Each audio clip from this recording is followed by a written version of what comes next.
Good morning everyone. নতুন একটা ভিডিওতে সবাইকে স্বাগত। কেমন আছো সবাই? শীতের সকাল কেমন লাগছে বলো তো? আর ঠান্ডা কিন্তু জমিয়ে পড়েছে এই 2-3 দিন হলো। এবারই মনে হচ্ছে সত্যি শীতকাল এসে গেল। দেখো, আমার রোজকারের যা রুটিন সেটা আমার হয়ে গেছে। আর আজ ছিল এটা সানডের ব্লগ, কারণ আমি আপলোড করতে পারিনি। তো চেষ্টা করছি এটা একদিন পরে দেওয়ার। আর রবিবার মানেই আমার খুবই ব্যস্ততা থাকে, আমাকে কাজের জায়গায় খুব তাড়াতাড়ি পৌঁছতে হয়। বাবাইকে তুলে নিয়েছি, ফ্রেশ করিয়ে নিয়েছি, আর বেডটাও ক্লিন করে নিলাম। তারপর ওকে জল দিয়ে আমি নিচে চলে গেছিলাম ওর জন্য একটু মধু আনতে।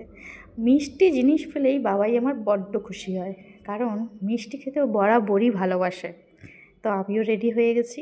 ভ্লগটা না আর বেশি করতে পারিনি। তো দেখো, আমি এখানে এত ঠান্ডা লাগছে, মুখে চাপা দিয়ে আমি বেরিয়ে পড়েছি, কারণ আমাকে 8টা 10-এর বাস ধরতেই হবে। বাসে বসে বসে চিন্তা করছি যে জীবনটা আমাদের কোন দিকে বয়ে চলেছে। এই তো কদিন আগে বড্ড ছোট্ট ছিলাম, স্কুলে পড়তে যেতাম, আর আজ দেখো সকালবেলা উঠে কাজে যাচ্ছি।